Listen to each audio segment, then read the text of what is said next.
Okay, this is probably the last we're going to have of the serpentine belt system on this vehicle. I've had it on here for many years, and a couple things I'll point out. First off, it's very hard to get it to be adjusted properly so it doesn't throw the belt. Also, when I give it some acceleration, you'll notice that there's a belt squeal. Hold on a sec.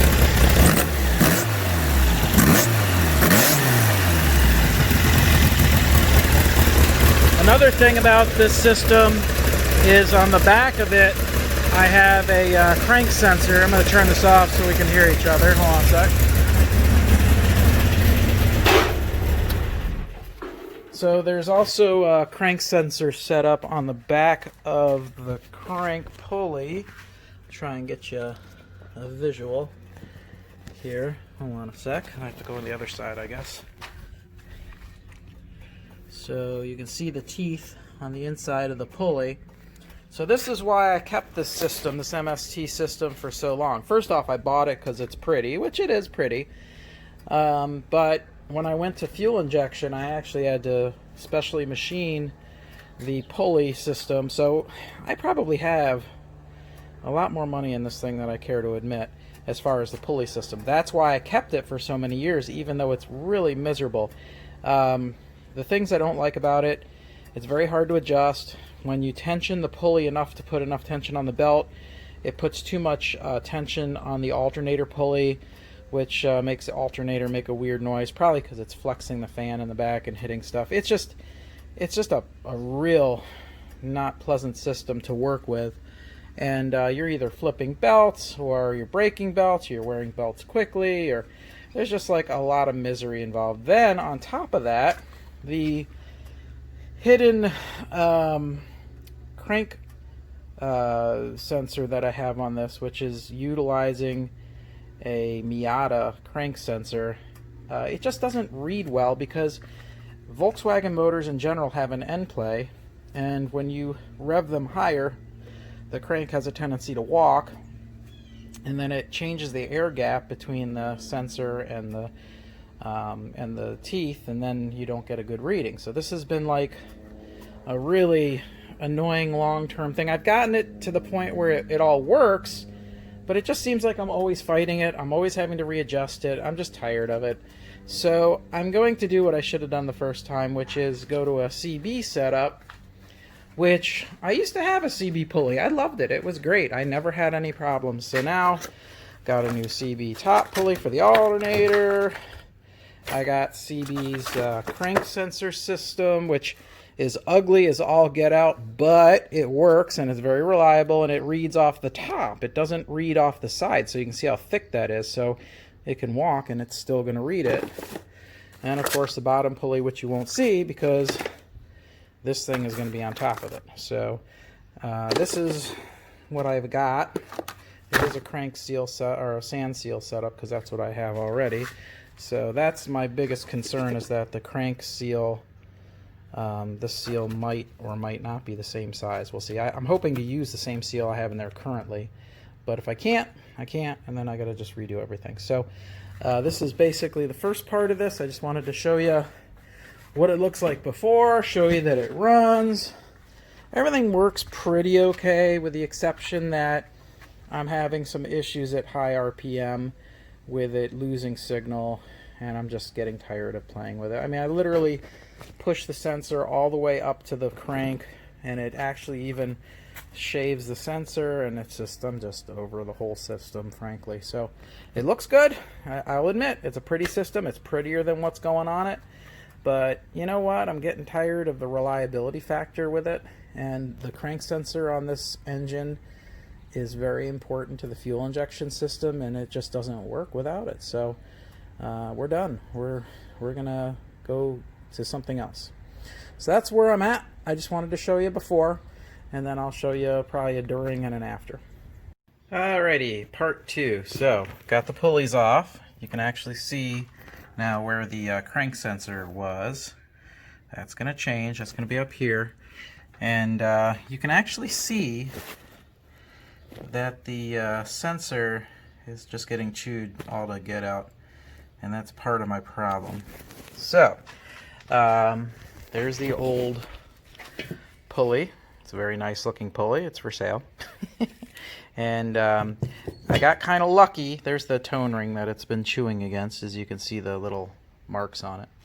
This is the new pulley. Turns out the sand seal is exactly the same size as standard scat setup, which is very happy for me.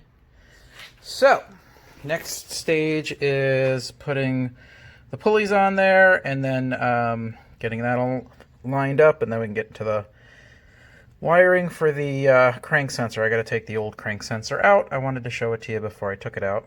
And then everything gets put back together. I will get back with you when I start putting that back together. Okay, an update. So, we got the bottom pulley on, we got the top pulley on.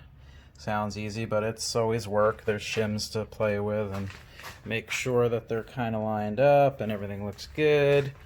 The belt that I got, which is this really cool green, like industrial belt, which I'm gonna have to get another one because this one's too short. So I need a bigger belt, and so that's the first challenge. Still got to put on the crank sensor itself. That's the teeth for the crank sensor. The only challenge I'm having with that is the new crank sensor is a 2-pronger, and the old one is a 3-prong. So it looks to me from the wiring diagrams that I've read that the sensor only uses a ground and signal. So I might not need my power, which if that's the case, that's not such a bad thing. Hopefully it works with my system. If not, we'll go to plan B. So plan B would be to get a similar sensor that has 3 wires. That's the same diameter, because it's actually a different diameter than the Miyata one, but we'll work it out. So I think I'm going to call it a night at this point. This is a good stopping point, and I will show you more later. Bye. Okay, so we've got the new pulleys on. We've got my nice cool green lawnmower belt on there, which I think looks awesome. Very Christmassy. And we got the crank pulley hooked up. We set it to 0.020. Fits in there beautiful, just right. So that's all good. Now all I got to do is wire this to that, and then we should be able to run it. So that's where I'm at right now. I think it looks pretty damn cool. It definitely changes the look of the vehicle.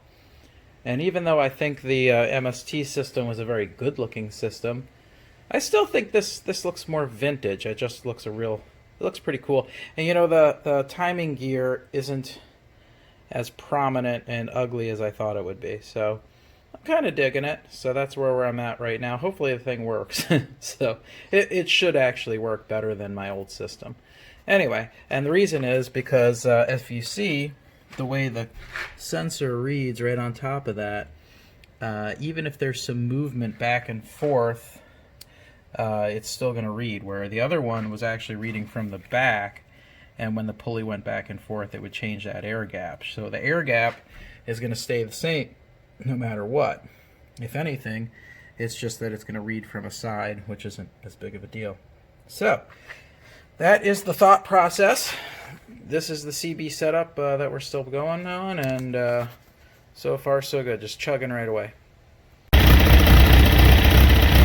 Well, needless to say, it's running.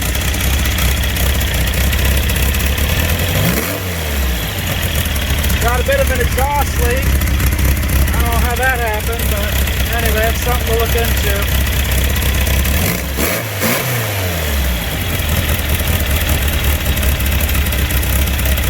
Still has things to work on, but at least this part of it's done, the electrical.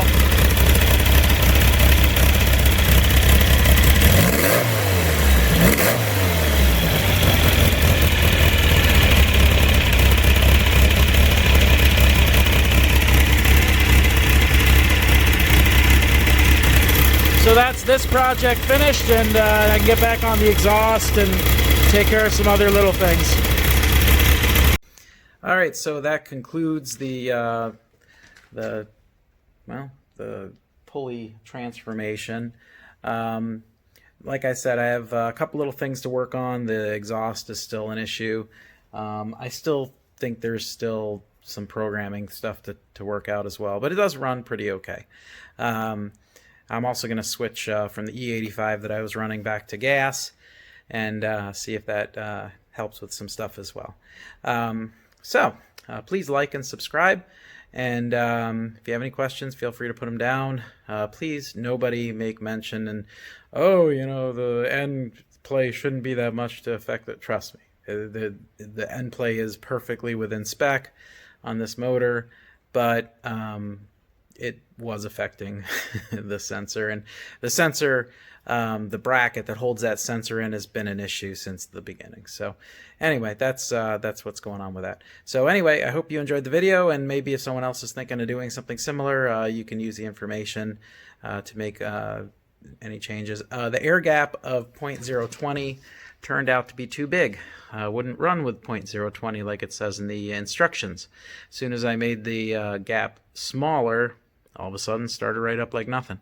So take that into consideration as well. Anyway, goodbye.